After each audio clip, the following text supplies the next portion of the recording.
Everybody. Okay, so we are at chapter 24. So, quick recap, we're in the cluster of chapters that are discussing what we've called in Yiddish the Pintele Yid, that spark of Jew that's deep inside each of us. We spent a lot of time saying that the subconscious of every Jew is deeply connected to God.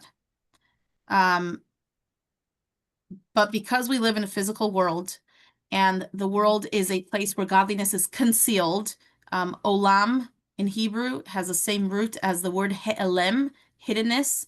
The world by its nature hides godliness, right? The world can't exist if godliness is not hidden. So the world in its nature hides godliness, and our inner core is also hidden. And we need to peel through layers to access our deepest will and reveal that godly spark inside of us. And we're in this cluster of chapters that's talking about how to access different ways to access that. And in this discussion, we were spending time trying to understand what is actually the significance and the power of my actions, what actually happens when I do a mitzvah. That was last chapter. And in this chapter, we're going to talk about what happens when I do the opposite of a mitzvah, when I go against God's will spiritually. What am I actually doing in the world? And sometimes, if I can get a better understanding of what repercussions my actions actually have, what I'm actually doing when I engage in a mitzvah or the opposite, it can also change my mindset about how I engage in this world and how I work on my connection to God. So more specifically, last chapter, we were talking about the significance of engaging in a mitzvah. We said since this God's will in the world is hidden, but it is revealed in there are certain areas that God's will is revealed in. It's revealed in the Torah, it's revealed in the mitzvahs. When we are engaged in a mitzvah, we are fulfilling God's innermost will, and we are therefore connecting to God in a ultimate unity. At that moment that I am engaged in a mitzvah, any mitzvah, it is the greatest unity that I can tap into of connection to God. After we understood that last chapter, this chapter is going to talk about the flip side, which is a little more, let's just say a little less cheerful, because if we're going to talk about what happens when I engage in a mitzvah, then I need to know what happens when I engage in the opposite of a mitzvah. What happens when I don't do what God says? Not what happens to me, but what am I actually accomplishing spiritually? So, we know that the Tanya is just aiming to give us truth. Truth doesn't aim to necessarily, it doesn't try to fluff things over or make things sound nice or sound easy. Tonight's chapter is a little bit of a harsh chapter because it's going to explain to us spiritually what happens when a Jew chooses to disengage from godliness or to go against God's will. So let's just keep in mind that it's part of, this bigger picture that we're trying to create. It's part of trying to give us just an understanding of the spiritual reality of our actions. I want to do it inside, or at least start it inside. I'm going to share my screen. The chapter begins with words that are very often used in Tanya and Hasidic teachings, and that's the term zeh leumat zeh. Zeh leumat zeh means basically one opposite the other. God created the world. Zeh leumat zeh, God created a balance in the world. Everything that exists in the realm of holiness is going to also exist in the realm of unholiness. So since everything, I'm reading inside, everything in the realm of holiness has its counterpart in the unholy realms of Sitra Achra, there's also an unholy counterpart to the observance of mitzvah and Torah study, which produce a union with God. Meaning, just like engaging in a mitzvah creates a union with God, there has to be a counterpart on the other side. Their counterpart is the 365 prohibitions stated in the Torah and in all the rabbinical prohibitions, since they are contrary to and very opposite of God's will and wisdom. They represent total and complete separation from his unity and oneness. So I'm going to remind you that a few chapters ago we were talking about what does it mean God's unity, what does it mean that God is one? And we spoke about idolatry. And the Tanya explained that idolatry is not just serving idols. Most people in the modern world don't engage in serving idols. Idolatry is attributing power to anything that isn't God. Even if someone says, I believe in God, yes, he's the big one in charge, but I also believe in, the stock market, you know, fortune teller, whatever it is, I'm giving power to other powers outside of God. And that is really denying God's unity. In order for me to affirm God's unity, that means I say that everything is God and God is everything, and I connect to God through fulfilling his will. So we're saying here that when I choose to do the opposite of God's will, God forbid, I'm basically saying, well, there's God's will, and then there's my will, there's my mood. I'm basically saying I'm giving room for otherness outside of God or in addition to God, which really what it boils down to from the Tanya's perspective, it's not any different than idolatry. And, yes, it sounds harsh, it sounds severe, but the Tanya's saying there's no, on a very basic level, just like every mitzvah gives me connection, every mitzvah, no matter how big or how small or how minor or how significant, every mitzvah connects me to God's will. In the same way, every time I choose, and again, this is knowingly and consciously, I choose to go against God's will, it's like choosing idolatry. I'm choosing disconnection. I'm choosing to deny God's unity, God's oneness, and God's existence. Let's just read a little more inside before we stop. They are the same as the Sitra Achra and the Klipa, which are called idolatry and other gods, since the internal aspect of the divine will is concealed from them, as explained above, that they receive their life force from the hinder part of the divine will, the level of Acharayim. For this reason, they're called Elokim Acharim. It's briefly recounting what we said previously, that when we mentioned that the whole world is being powered through God's will, and then we said, how is it possible that negativity and evil is existing from God's will? And we gave the example that there's two ways that I can give something to someone. I can hand something to you with a big smile and make eye contact and, be very happy to give it to you. Another way to hand something to someone is, the judge ordered that I need to pay something to someone who I really don't like and I don't think they deserve it, but the judge said, and I know it's the law, I have to give it to them. I may be handing it to them, but probably kind of over the shoulder, without looking at them, without making eye contact. It's like, I need to. That's the visual that Tanya gives us to understand how God gives life and power to the evil in the world. Yes, it's all powered by godliness, but God brings it into existence because he needs to, so to speak, because he wants to create a world in which we have choice to do good. So he needs to create the opposite of good. So he kind of brings it into existence, but not in the same way as the way he powers the good and the holy and the, what is special. So similarly, when somebody is engaging in an act that God doesn't want them to do, they are connecting themselves to this klipa, to this evil that's receiving its energy from God's, over the shoulder.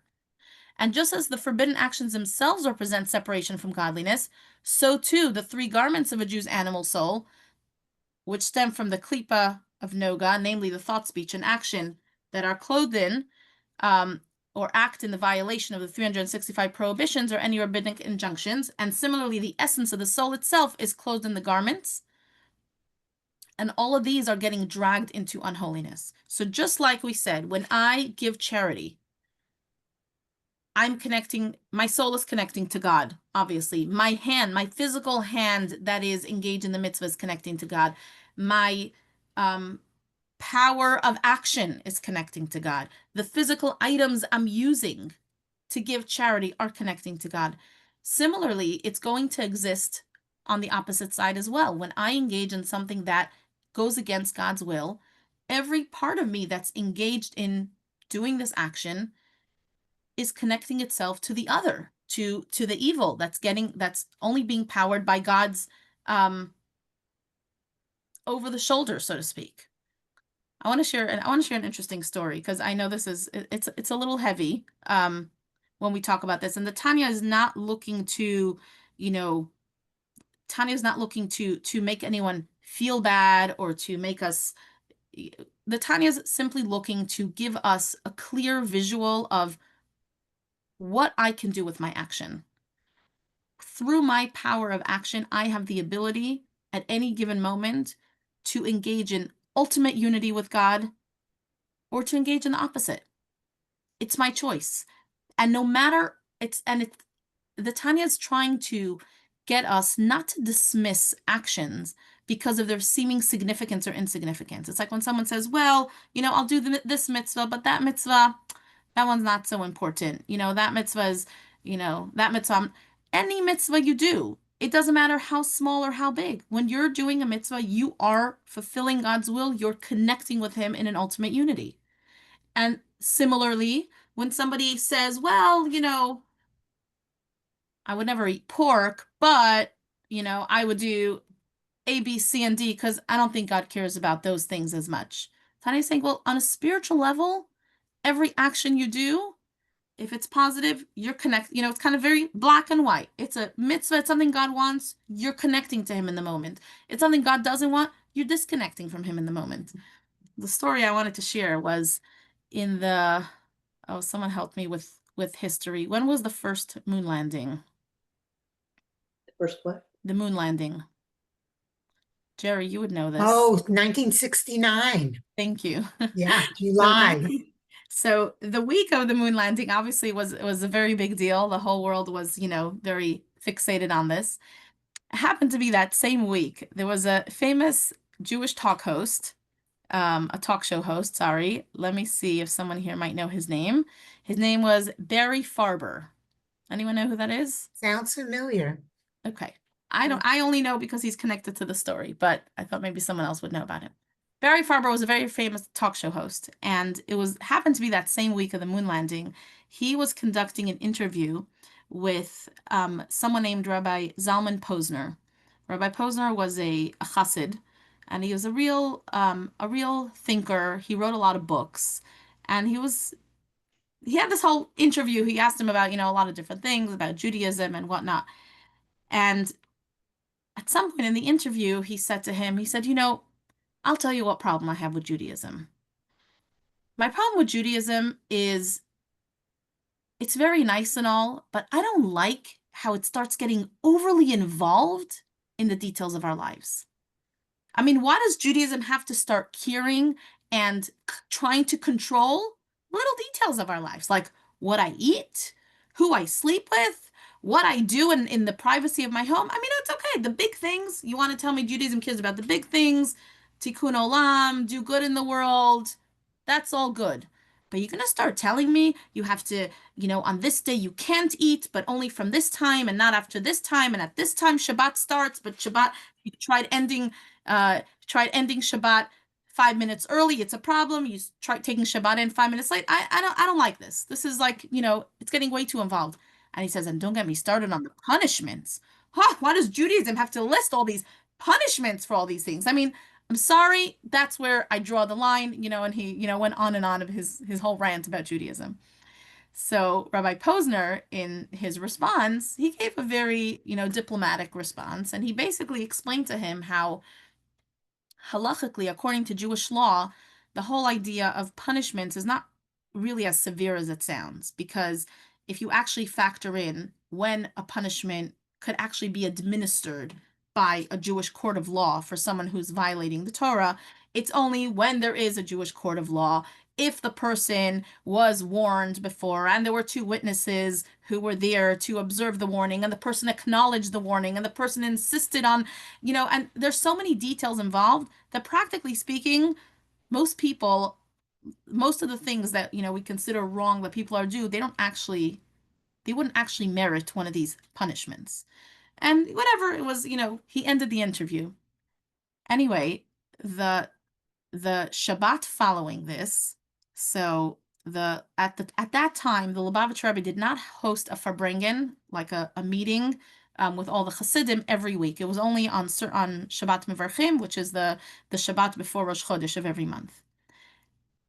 that Shabbos afternoon, the Rebbe showed up in 770 in the shul, and the Rebbe was starting a surprise Farbrengen. He wanted to sit and talk to the Hasidim. And the Rebbe started speaking at this Farbrengen, and the Rebbe said, first he spoke about the moon landing, and he explained like the Kabbalistic, a lot of Kabbalistic meaning behind it, and what it connects to, and what we could learn from it, like very, very fascinating stuff. And then he said, I also want to talk about something else that happened this week. And he started talking about this interview that Rabbi Posner had, which he didn't know at the time, but the Rebbe actually listened to this radio interview that he had. Now, Rabbi Posner was in the shul at the time. So the Rebbe was basically addressing him in public, and as well as everyone else.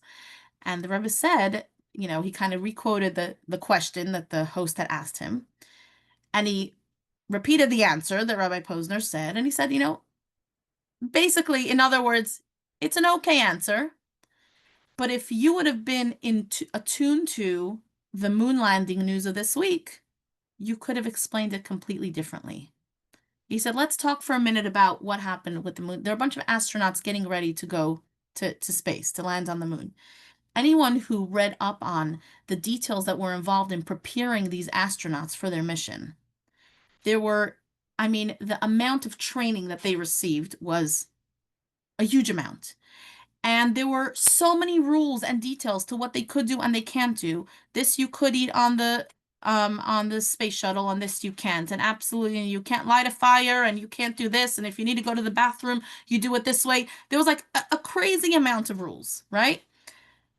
These astronauts get onto the space shuttle and they take off, and they're on their way to land on the moon.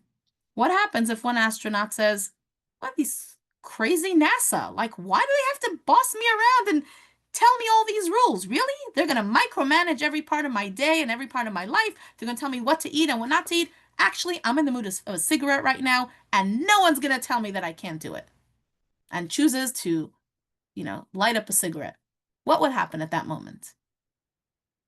I mean, if anyone heard that, they'd say, the guy's crazy. You don't realize the whole mission is counting on you. The whole NASA's the whole world is counting on you.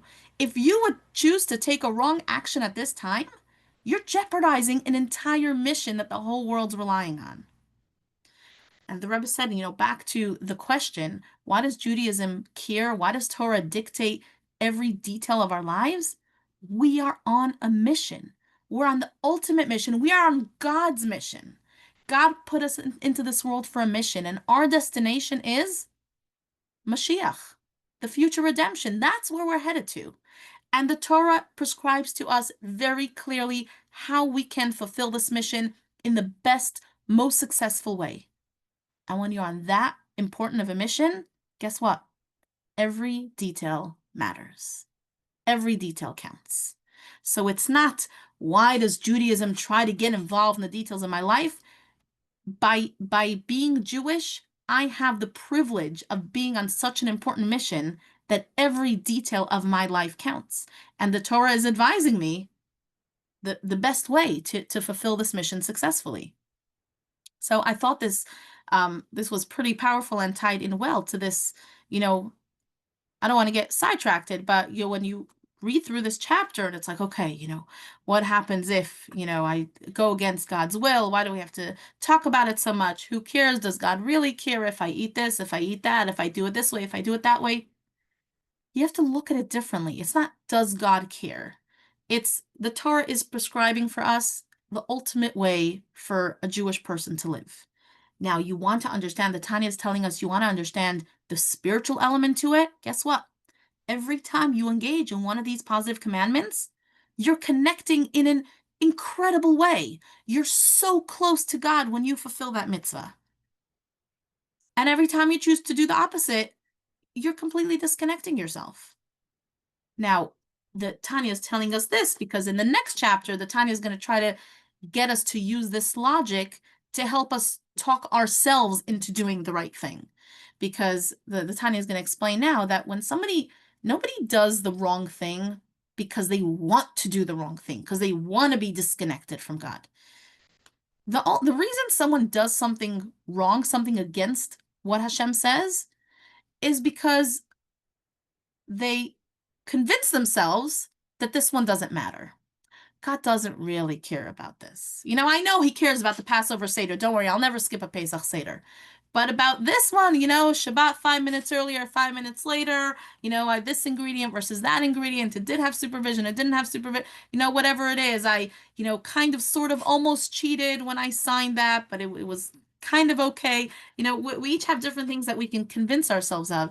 But what Tanya is trying to tell us is, no, you have to realize that every time the tremendous power that every act has. And by internalizing that, we can shift how we look at things and how we look at ourselves and how we look at our mission in this world and what we're doing. Any thoughts or questions before we continue?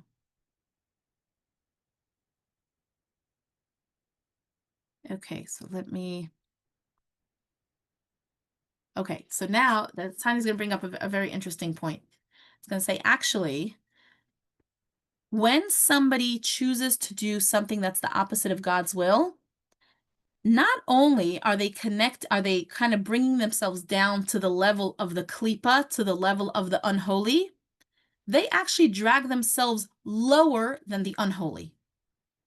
Even unholiness is at a higher level than someone who chooses to engage in unholiness. Why is that? I know we've said this parable before, but I think it's worth sharing now again before we read inside. The Tanya quotes a parable. I'm trying to remember where the parable comes from. I don't remember offhand, but the Tanya describes a parable of a king who hires a harlot to test his son. Says, I really want my son to, be a great man. And he has to go through some challenges in life to make him great. So the king hires a woman and he says, I need you to try to seduce my son. And your ultimate goal is to get my son to sleep with you. That's your goal. And the harlot's like, gosh, the prince? Like, that would be terrible. Like, I have other customers. Like, I don't need the prince to be my customer. But the king said, that's what you have to do. She was hired for this mission. So now this woman goes about doing the mission, doing what she was hired to do. But deep in her heart, she really, really hopes he doesn't fall for it. Because what a disgrace it would be to our country if this is what the prince does. So she does it because she needs to do it, but she knows the truth and she knows what's really right. Tanya quotes this parable to describe the mission of unholiness and evil in this world. The evil that exists in this world, the unholiness that exists in this world, exists because God brings it into existence. And God gives it a mission to be unholy, to be impure, to be evil. The evil doesn't choose to be evil. The evil is just fulfilling what it was created for. A person who engages in evil, though, that person is choosing to connect to something that's unholy. So in that way, I drag myself lower than the unholiness itself that I'm engaging with. That impurity has no choice. It could only be impurity. It could only be bad. It cannot be good. I have the choice. I could choose the right way or the wrong way. And when I choose the wrong way, that's when I drag myself even lower. I want to read that inside before we can stop to discuss. I'm going to look here in the printout. It's on page 3. We'll start from here. They cannot violate God's will. They meaning the evil, the klipa, for they know and perceive that he is their life and sustenance, since they derive their nurture from the hindermost aspect of the divine will, which encompasses them. Meaning that klipa knows where it's getting its life from.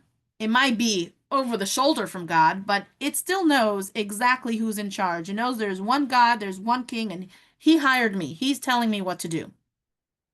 Now, that klipa can then go and act upon this evil, and it could do evil things, but it will never deny the source of its existence. That woman who was hired by the king will never deny that there is one king and he hired me and I really need to fulfill his will.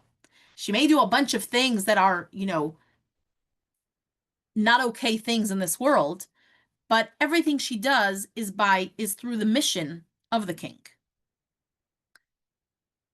It follows then, I'm looking at the highlighted words, that the person who does violate God's will is greatly inferior to and more debased than the Sitra Achra and the Klipa, which are called Avodah Zarah, other gods. This person, he is separated and completely from God's unity and oneness, even more than they are, as though because denying God's unity is even more they are, as though denying his unity even more radically than they are, God forbid.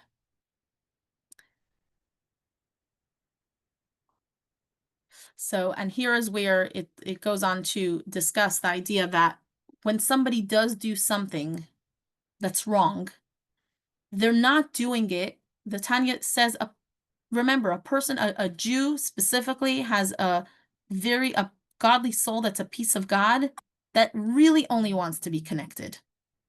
How is it then that, any one of us who has this godly soul inside of us can go do what we know God doesn't want?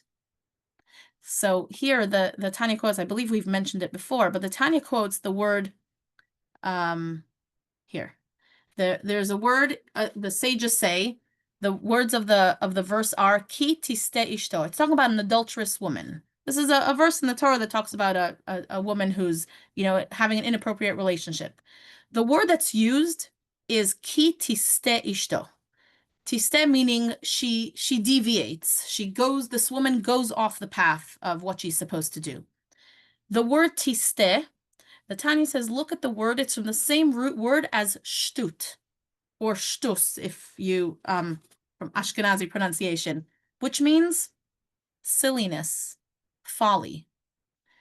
When it says the deeper meaning of if the woman would deviate means if the woman would be overcome by a spirit of folly that causes her to then deviate and go against God's will. What's the meaning of this? The Tanya says even an adulterous woman with her frivolous nature, she could have controlled her passionate drive if not for the spirit of folly within her. Because that spirit of folly covers and conceals the hidden love within her divine soul that yearns to cleave to her faith in God and to his unity and oneness, and that resists, even on pain of death, any separation from his unity through idol worship. So going back to the example that we've quoted many times, if this same, we're talking up here about a woman who's, did something wrong. It could be adultery, it could be anything else, right? There's a Jewish person who has the opportunity to eat something kosher and specifically chooses to have their pork sandwich because they don't think God cares, because they don't think it's important. If that same person were to be approached with a gun to their head, that would be told, denounce your faith in God or you're going to be killed. What would this person say? Very often throughout our history, we've seen the Jews stand up to that and say, well, actually, I will not denounce my faith in God, even if you killed me. So, wait a second. 5 minutes ago, this person had no problem eating a pork sandwich, or eating on Yom Kippur, or violating Shabbat, or, fill in the blank, whatever it is, something that they knew was against God's will. They had no problem doing that. But now, someone's holding a gun to their head and saying, convert or die, and they will die for their Jewishness. They don't seem to care so much about their Jewishness. The Tanya says that's not true. They care very deeply about their Jewishness, but that spirit of folly, the shtus that enters their mind, convinces them that this is not going to disconnect you. This is something so small. Only, I don't know, only religious people do this. Only fanatic people do this. God doesn't really care if you wait, this amount of hours or that amount of hours between milk and meat. I mean, some of these laws are archaic. Some of them, God mainly just cares, do Rosh Hashanah, Yom Kippur, have your Passover Seder. Those are the things God cares about. And it's because of this, foolish way of thinking that we do all kinds of things that are wrong. Because every single one of us, I believe, if we were to be put to the test, and we should never be put through such tests, but if we were to be in a situation where it was like convert or die, or denounce your Judaism, or something terrible would happen to you, I believe that vast majority of Jewish people, regardless of what they do in their day-to-day life, would pass that test. They'd be willing to give up their life for their Jewishness. But why is it that on a day-to-day level they're not? Why is it on a day-to-day level they're not doing everything Jewish? That's because they don't feel that that's a real disconnect. I don't feel that when I choose to eat something specific or to light Shabbat candles a few minutes past the time, or, to keep the holiday on the wrong day because it's more convenient, or, whatever mitzvah, that everyone has their mitzvahs that are hard for them. When I don't do a mitzvah that I know is the right thing to do and I choose not to do it, it's not because I say I don't want to do what God wants. It's because I convince myself that this one doesn't count. This one is not really important. The really important things, those I'm going to make sure never to transgress.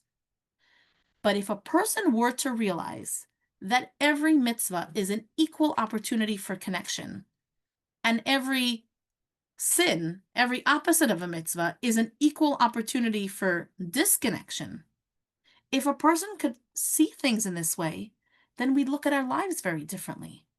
And we would stop, judging our connection to God or our Jewishness based on these perceived ideas of what is or isn't important. Because from God's perspective, you're always either connecting or you're disconnecting.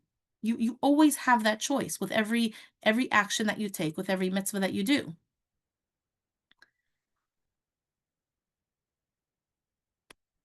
Let me just see if there's anything else inside that I wanted to read.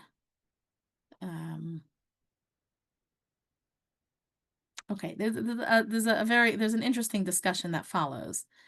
I just want to make sure I'm not skipping anything.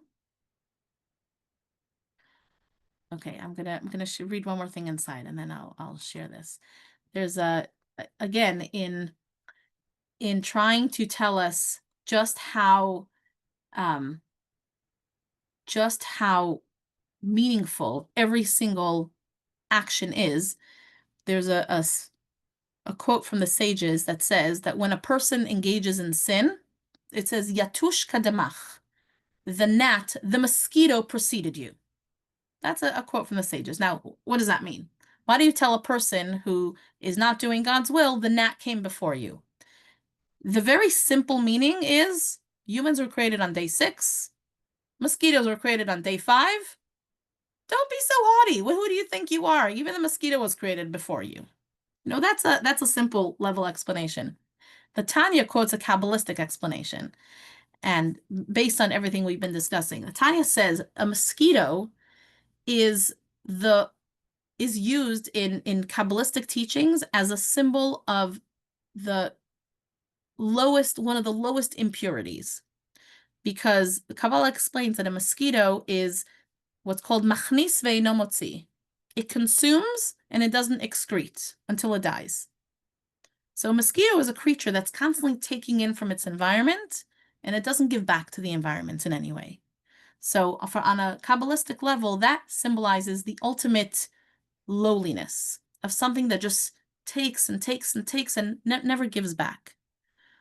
So what the Tanya says here is, okay, let's read it inside. This means that even the gnat, which as the Talmud states, consumes food but does not excrete, indicating a klipa, which is the height of selfishness, because it does not give anything of itself, which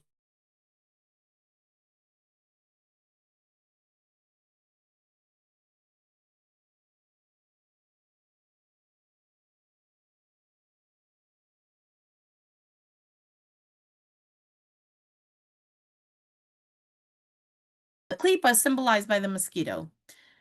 This mosquito takes precedence over the sinner in the order of descent, meaning when somebody chooses to engage in sin, they become even lower than this mosquito. Why is that? Similarly, like we said before.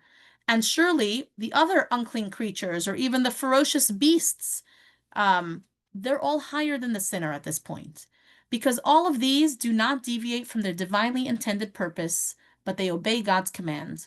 although they cannot perceive it. You can't say the animal, says, I'm going to do what God wants me to do. No, the animal consciously doesn't know it, but the animal has a soul too. And the soul or the spirit of the animal knows where it comes from and knows what it's in this world to do. And the animal is put in this world to eat and to procreate. And so it engages in that completely. The animal doesn't say, well, actually, I decided I'm not going to procreate. I'm going to save the planet. Too many monkeys on the planet. We're going to abstain. You never meet an animal that does that, because an animal can only do what it was created to do. And it says that, this is an interesting teaching, that the Zohar says that how do you know? What's the proof for the fact that an animal has a soul that's aware of its real mission in life? There's a story, most of you are probably familiar, of Daniel in the lion's den. Daniel Begov Arayot. Daniel is a famous story that Daniel was thrown into the lion's den and nothing happened to him. So the Zohar says, how did it happen? How did a bunch of lions not attack a human being? And the Zohar explained that an animal has a soul, and the soul of an animal perceives godliness and knows what its mission in the world is. Now, why is it that an animal often will attack a human? That's because that human is acting as an animal. That human has covered up some of their humanity. It appears to the animal like another animal. But when the animal faces a tzaddik, a very righteous person, that on their face you see godliness, even an evil beast knows not to touch. An evil beast knows that this is not what I was put into this world to attack. And that's the Kabbalistic explanation of how the lions never attacked Daniel. So going back to the train of thought, if even an animal and even unholiness knows its mission in the world and knows what it's here to do, when a person chooses to engage in something that's the opposite of God's will, we're dragging ourselves even lower than that, because we're purposely putting ourselves in a place where we know we were put into this world to choose good, and we're choosing the opposite. The bottom line is, where the Tanya is trying to get us to is not to, again, not to make anyone feel bad or feel awful or, none of that. The Tanya is trying to explain to us, one second. The Tanya is trying to explain to us, practically speaking, if we were to be really aware of the consequences of our actions, of what our actions accomplish in this world, of how powerful and precious every mitzvah is, and how awful and just really like distance from God we experience when we don't do his will, using again that ability of trying to reach deep into ourselves, into our subconscious, where we know we just want to be connected. And I know that I want to do the right thing. And I know that I want to experience unity and connection to God. If I start perceiving mitzvahs in this way, so in the next chapter, it's going to go through the thought process of, if I know this, if I'm aware of this, then can't this help me awaken my hidden love? If I'm able to contemplate this idea when I have the choice to do A or to do B, and I'm able to say, well, doing A, I'm really going to experience connection to God. I may feel it, I may not feel it, but it's going to bring me a tremendous divine connection. And if I choose B, it's going to give me the opposite. What do I want to experience right now? Since we all have inside of us that deep love, that hidden love that really wants to connect, this thought process can help me decide that I only want to be connected, and I'm not going to let anything stand in my way or stop me from being connected to God. The last imagery that's in this chapter is actually quite gross. I was debating if we should read it together or not, but we could read it inside or we could just quote it. It says that you have to realize that our soul is in our body, right? An action is performed with our body. And it says that my soul is never tainted. My soul will always be perfectly pure and holy, the way it was when before I was born. At the same time, my actions, whatever my body does, I do drag my soul into it. It doesn't go willingly, but it's like being schlepped along because my body is doing A, B, and C, and so my soul is there, whatever I'm doing. So the Tanya says the imagery that you can think about a king. That you take a king, and you take the head of the king, and you stick his head into the toilet. Literally stick his head into a toilet bowl. Now, obviously, there were no flushable toilets in the times of the Tanya, so the imagery is even more graphic than that. But it says that's just think of that and think that I have a godly, precious soul inside me. Why would I ever want to drag this soul and God Himself into all this, unholiness that I'm tempted to engage in? And when I think of that, very often it's like, you know what? I just want to do the right thing. I just want to be connected to God. And that can hopefully bring out the emotion inside of us that says, I want to be connected and nothing is going to get in my way of being connected to godliness. That's pretty much the end of chapter 24. Again, it's a pretty intense chapter. It's a little severe, I would say, but I do think, we need to take it in context. The Tanya doesn't aim to, it really just wants to give us the truth, lay it out for us. This is what it is. This is what happens when we do whatever we do. And of course, we know that there's always, and those of us who did Igeret HaTshuva, there's always an opportunity to connect and to correct. And it's not about, feeling guilty for anything that I've done. It's really trying to empower us to see the truth of our actions, to see the real spiritual ramifications of what we do, and to empower us to make the right choices. Thoughts, questions, discussions, arguments. I want to hear from you. Those who have to go, have a good night. We'll see you next week. And Arlene, you want to say something, or you're heading off? Yeah, no, just wanted to ask, is there a differentiation between not doing a mitzvah and doing a negative mitzvah? Not fulfilling the positive mitzvahs, all the opportunities to do mitzvahs, as opposed to actually doing a negative mitzvah. And either one, is there a cumulative factor? I mean, I did it today, I'll do it tomorrow. I didn't do it. How does that affect you cumulatively with your relationship to God? So that's a great question. Let's start with the first part. So firstly, there are a lot of mitzvahs that have both sides, meaning, for example, Shabbat. There's a mitzvah to keep Shabbat holy, and there's also a mitzvah, do not violate Shabbat. So in those cases, you kind of have both. So when you keep Shabbat, you're kind of keeping two mitzvahs. And when someone violates Shabbat, they're violating two mitzvahs. Some mitzvahs are only if I have the opportunity, then I do the mitzvah. For example, returning a lost object. If I encounter an object that's lost and I have the opportunity to fulfill the mitzvah, so choosing not to return it would be, losing out on the mitzvah of the moment. Mm-hmm. But that's not to say that every moment that I'm not returning a lost object, I'm violating a mitzvah. You understand what I'm saying? So there are some mitzvahs that there are some mitzvahs that are constant. For example, not serving idols. At any time that somebody chooses to engage in idol worship, they are violating that commandment. There are some mitzvahs that are opportunity mitzvahs. So when I have the opportunity to do it, I should do it.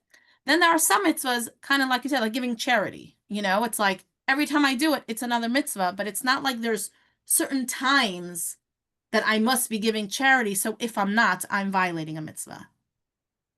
Does that make sense? Did I explain that clearly? Yeah, My so, mind so, doesn't seem like it's very it's a clear. mitzvah if you do it, but if you don't do it, you're not violating the mitzvah per Yes, se. there definitely are mitzvahs like that. A mitzvah that, needs to come at a certain time at a certain opportunity, and you have that, and you're in that time, in that moment, in that opportunity, and you're not engaging in the mitzvah, that would be, I wouldn't say violating, because if there isn't a negative commandment, you're not technically violating a mitzvah, but you're losing out on the opportunity of doing this particular mitzvah. And that your second question, I don't think I fully understood. You said something about cumulative. Yeah, so, okay, so when you do a mitzvah and you have this great connection, um, it's there while you're doing the mitzvah. And then you're back to your relationship until you do a next. So I guess, there have been teachings where the mitzvahs that you do are balancing on a scale. I mean, you're accumulating, and the same with the negatives. If you do a negative, if you do something that you shouldn't be doing based on the Torah, then you're kind of spoiling your relationship with God at that moment. But then, how during the course of a lifetime, there are so many opportunities for both. Is there anything So cumulative about it I, that eventually will affect you in the afterlife or whatever? so I do think that a few things. Firstly, every moment we have to realize is eternal. We're talking about godly moments. We're talking about engaging with spirituality. The whole idea of time and space is something that God created. So our relationship with God transcends time and space. So every connection that I create is a connection that's in this moment, because I'm doing this mitzvah, but it is an eternal connection. And the same as with a disconnect. Every time I do something wrong, I am disconnecting in this moment, but it's creating a certain disconnect that's beyond time. Of course, there's always the opportunity to go and then correct it. When I do teshuva, it's like I realigned it, Yeah. I kind of, put it back into place. So yes, there's a concept of, moments in time, and I could, in a way, every moment I have the opportunity to choose connection, which every moment I have another opportunity to start fresh. But there is an impact that is everlasting, regardless of every action that I do. In terms of what you said, is there something that happens at the end, when you accumulate to? I think that the Tanya really aims to get us to not look at mitzvahs as, points on a chart. It's not, here's the chart. When you get whatever amount of points, you're going to get the prize. And if you get a certain amount of X's, then I don't know what's going to happen to you. You're going to get some big punishment. Even, when you, in the Tanya, when you study the Igeret HaTshuva of the Tanya, the whole discussion about, punishments is not really punishments. If the way the Tanya explains it, punishment is just it's a cleansing of the soul. It's not like, oh, you did something wrong and now you're going to get X. Our soul is aiming for, it comes from a place of perfect purity. It's a piece of God. Anytime I use my soul or drag my soul into somewhere where it's not supposed to be, I'm creating a misalignment spiritually that has to be corrected. So what people think of as punishments or consequences or things that the Torah says are the result of doing something wrong, it's not you did this and so now God's going to do this for you. It's you did this, you kind of put your soul in a place where it's not supposed to be. So the process of getting it back to where it's supposed to be back in alignment, that process looks like this. Might be an unpleasant process, but that's what the process looks like. And the goal is to get you back into alignment where you're supposed to be. So in terms of cumulative, of course, all the mitzvahs that you do, they're creating more and stronger connection and greater alignment with God. And when somebody has a tremendous amount of things that they're doing against God's will, and again, we're talking about willingly and consciously. We're not talking about someone who doesn't know or who, did it by accident or was unaware. it's someone who's specifically choosing to go against God's will, yeah, their soul is being really dragged and dragged and dragged, and their process of getting back into place is going to be a little more complicated than for someone who didn't go there. It's still possible, but it's going to be a process. Ultimately, our deepest desire, the Tanya tells us that every Jewish person's deepest desire is to live in perfect alignment with God. We want to be connected. Absolutely want to be connected. There isn't a Jew on the planet who wants to be disconnected. And those who seem to want to be disconnected, it's only because of this ruach shtos. It's only because of this, there's like they have an illusion that this doesn't really matter. This isn't real. This is not really going to do it for me.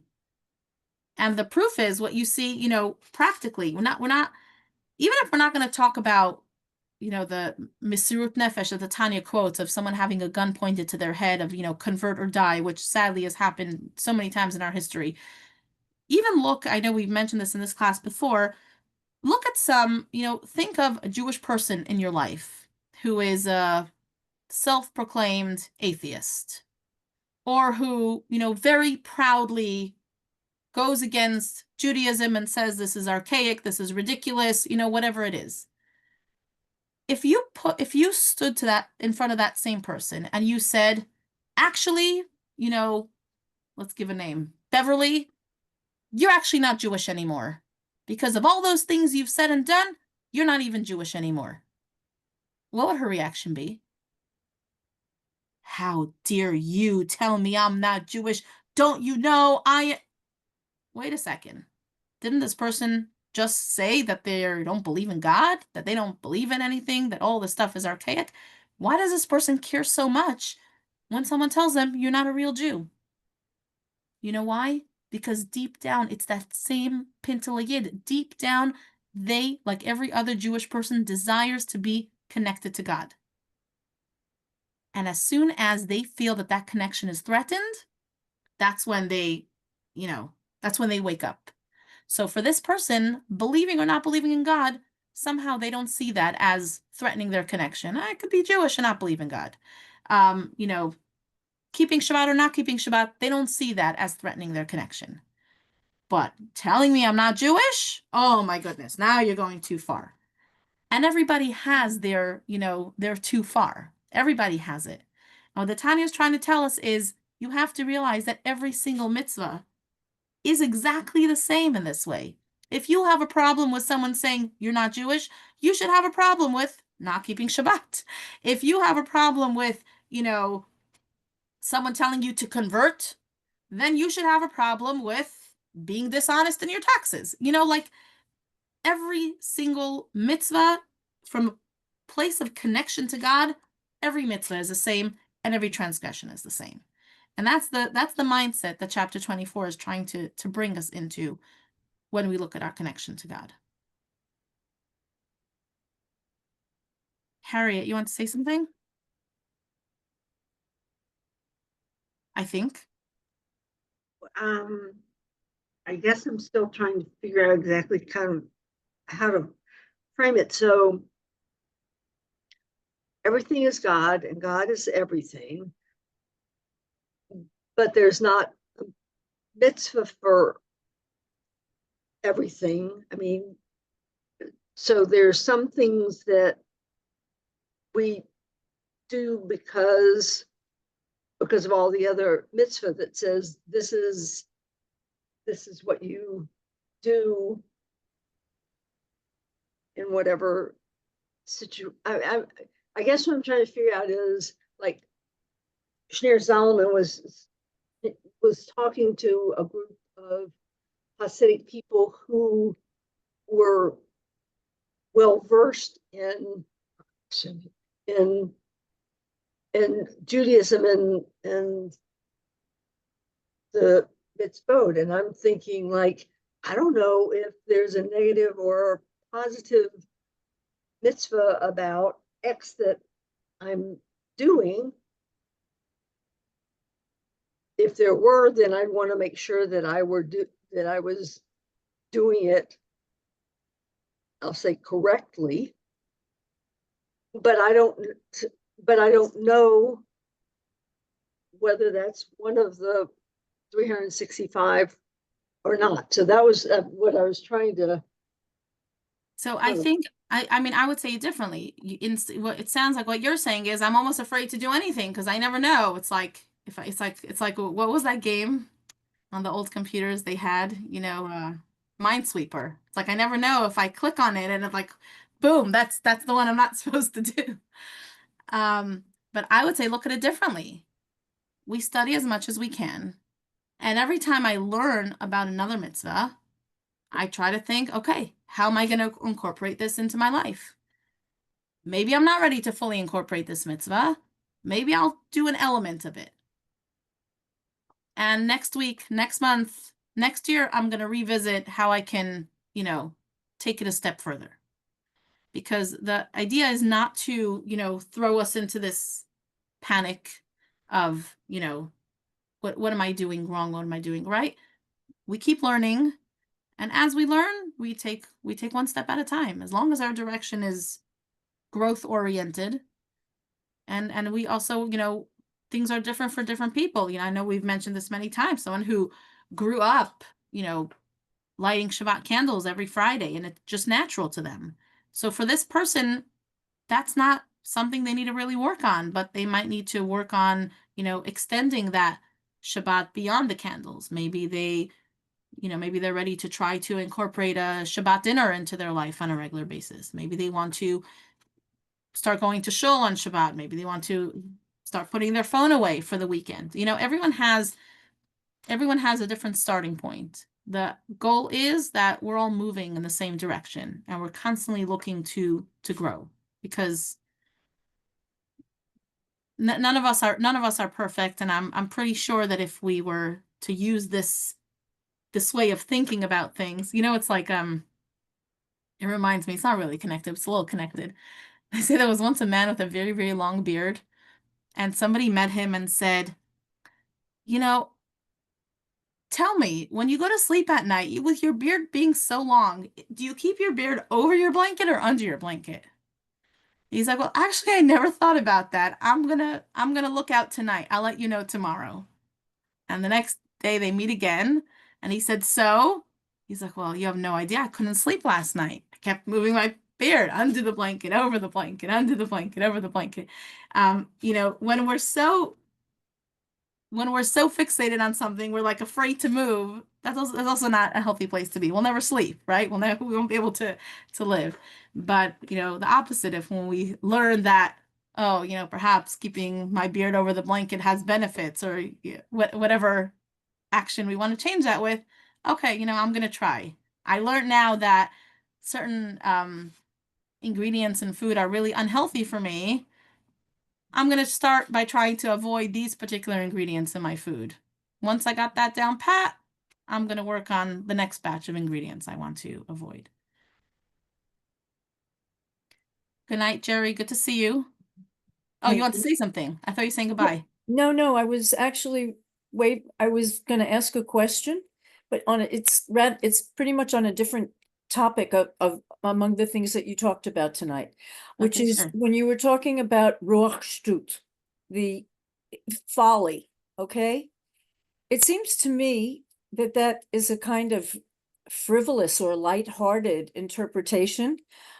How does that, or does it not capture when you're dealing with real evil? Because like I think about the evil, for instance, not emanating, thank God, from Jewish sources, but the evil that drove the Hamas massacre on October 7th, that's not shtut. That's not Right. nonsense. That is pure horrific evil. And it certainly isn't addressed in what we were talking about earlier. That's right, because the Tanya specifically is addressing a Jewish person in their choice of actions. So when it's quoting Ein Adam Chote Ela Im Ken Nichnas Bo Ruach Shtut, saying a Jewish person does not engage in sin unless they have this spirit of folly inside them.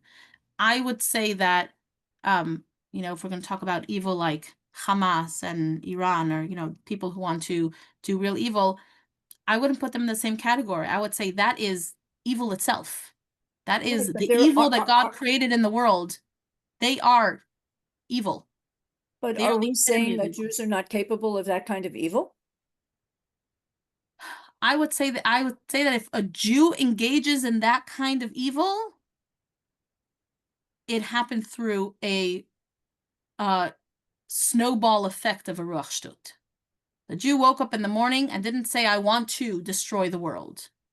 The Jew woke up in the morning and said, actually, I don't think it's important if I pray today, if I don't pray today.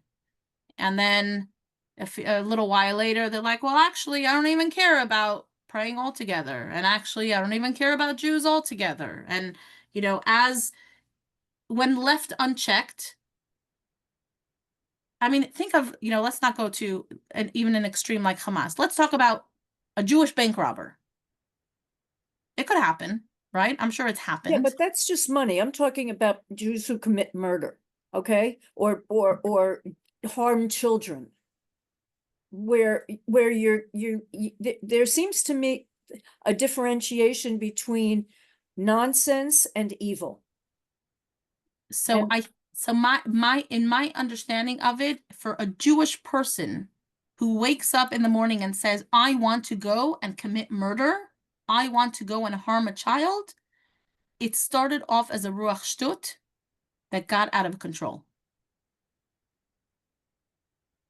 It started off by doing one thing and doing another thing, and then slowly, and there's later chapters in Tanya that talk about it. How does somebody come to become so desensitized to what's right and wrong that they engage in so much evil? And one of the examples that Tanya gives is about a stain. When you have a stain on an item of clothing, you have a clean item of clothing, and I think it's an Iger too, actually. There's one stain on it. Okay, you still might, try to wash. Now there's another stain on it. Now it's already, completely going through.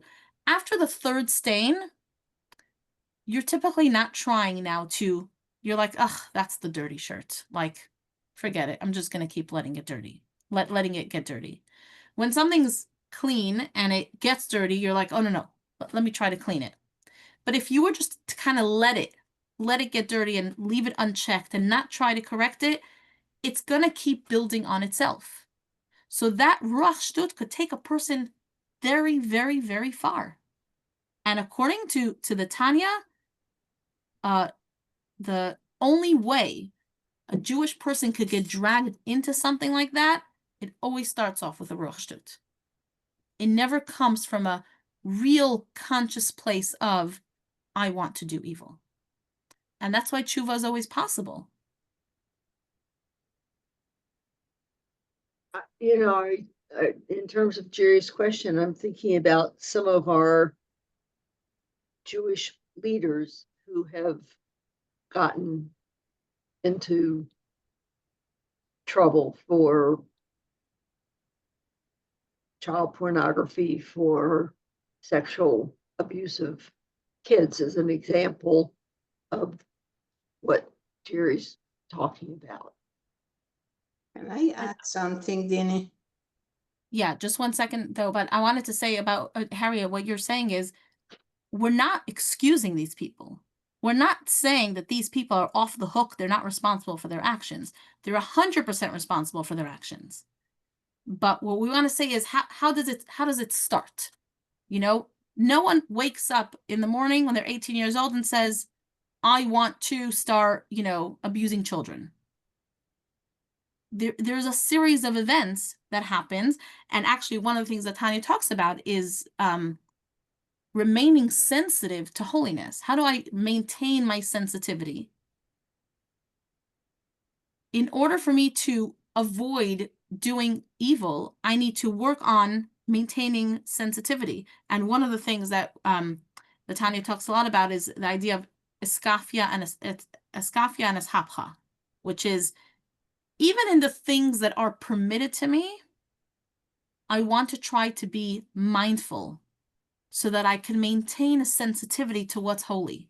So for example, Tanya says when I'm eating something that's a permitted food and it's kosher, like there's nothing wrong with this. It's not Yom Kippur, it's a regular Tuesday afternoon. There's a really delicious dish sitting in front of me, a person who really wants to maintain sensitivity is not going to indulge in it. They're going to exercise a certain amount of restraint and mindfulness. Maybe they're going to wait for a moment. They're going to take some time to think about, why am I eating this? What mitzvahs is this going to give me energy to do? They're going to try to keep a level of sensitivity so that they don't eventually get dragged into what's completely evil. Because when a person indulges, even in the permitted, they desensitize themselves and slowly, think of someone who gets very, very into food and very into physical pleasure. And it's all permitted. They haven't crossed any lines. Eventually, when they get so deeply obsessed with their obsession, they may not even notice when they start crossing lines. And once they start crossing one line, they cross the next line. Again, it's like it's a snowball effect. But it never starts off at the outset with, I want to go against God. It always starts off with, and maybe we're not interpreting Ruach Shtut so accurately. The Ruach Shtut not so much silliness, but it's almost like saying it's a silly thought process. It's a person who's not realizing what they're actually getting into. A person convinces himself that this is not really a big deal. But it's just something they convince, it's not the truth. And because they convince themselves of this idea, they create this delusion for themselves that eventually leads them to very dark places. Did that answer your question? Jerry? I don't know. I mean, it's because it's difficult to start, even with what you were just saying. If you're starting on the premise, I was being silly, I was thinking foolishly. It was nonsense, as it absolves me of a degree of the seriousness of my guilt or my, my transgression. So that's where I think that the word, we're not translating the word shtut correctly, because in modern Hebrew, shtut is very like silly. Yeah, nonsense. The way that Tanya uses shtut is also nonsense, but not in the same way. Not in like a, oh, so silly, shtuyot, More like shtut as in like convincing yourself of something that isn't actually the real thing. Convincing yourself that something is different than what it actually is. Actually, there's a fascinating teaching in Hasidic teachings that the whole idea of shtut is also related to atzei shitim that were used in the Mishkan, in the tabernacle. The wood that was used for the tabernacle also represents that concept of shtut. And there's a deep Hasidic teaching that explains that the concept of shtut could be used for the positive and for the negative. In the negative, it's when you just kind of get carried away. Again, it doesn't absolve you. Like a person is responsible for their actions. We're expected to be grown adults who make decisions. And if we get carried away, we're still responsible for our actions. But it's kind of like, letting yourself get carried away in the negative. And on the positive side, a person can also use shtut for kedusha, for holy purposes. When a person, one of the examples given is, I don't remember his name, but one of the great sages who made a point of attending weddings and making the bride and groom happy. And in order to bring joy to the bride, he would bring a myrtle branch and he would dance in front of the bride with his myrtle branch. And in this like scene of this, old rabbi scholar who sits all day in front of a book, sitting and dancing with this myrtle branch in front of the bride, it like brought tremendous joy. And that's quoted as like shtut dikdusha, like took something that's like just like out of the box, like kind of like carried away, but carried away into holiness. And we all have the ability, we all have that ability to kind of get carried away. And we need to ensure that when we get carried away, it could serve a very good purpose. It's very nice to sometimes let ourselves get carried away in doing something real, when you're like preparing a gift for someone, you want to cheer someone up, you're making dinner for someone who's not feeling well, and you kind of just let yourself like get really carried away in it. That's shtut being used for holiness. At the same time, we could allow the shtut to kind of carry us away in the other direction when it's like, doesn't really matter if I do it, if I don't do it, what's the big deal? Who cares? And before I realize, I am really spiraling downwards into a place that I never thought I would get to. Nisi, you wanted to share something? If anyone needs to go, I fully understand. Have a wonderful night and a wonderful week, but you're welcome to stay on.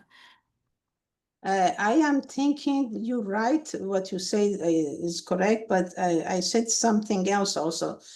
The neshama of a Jews is like a pure, we can say like pure diamond. Okay, pure. Now, how to use it? You use this pure diamond. If you put it in the mud and the mud covers that diamond and it comes tons of mud, then like you put your, with your action, you put that klipa over your soul, put that over that diamond, then is too much.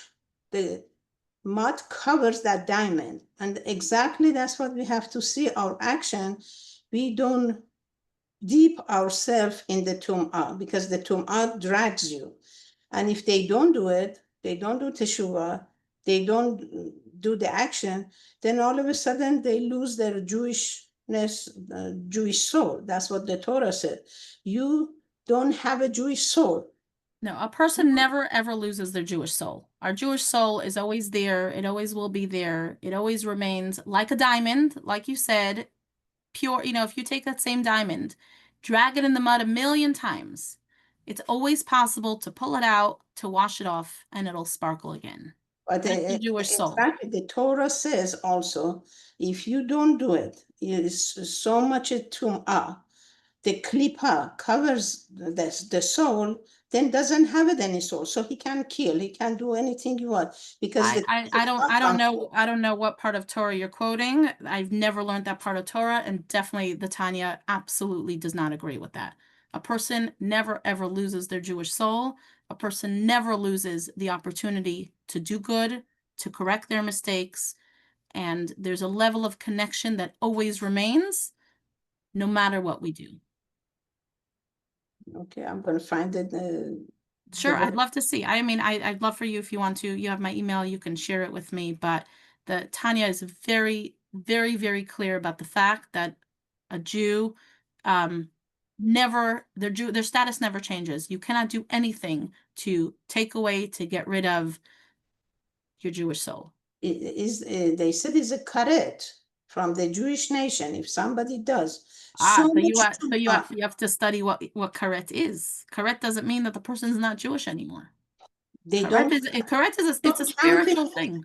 They do not count him as a Jewish minyan anymore. So it's Nitsi, if you'd like, I'm happy to discuss it with you later if you'd like, but definitely I don't want anyone to misunderstand. A Jew is always connected. Absolutely always connected, and there's always an Thank God opportunity we to don't correct have and that many happen in the Jewish. But there was a king. Remember the king that they did Avodah Zarah.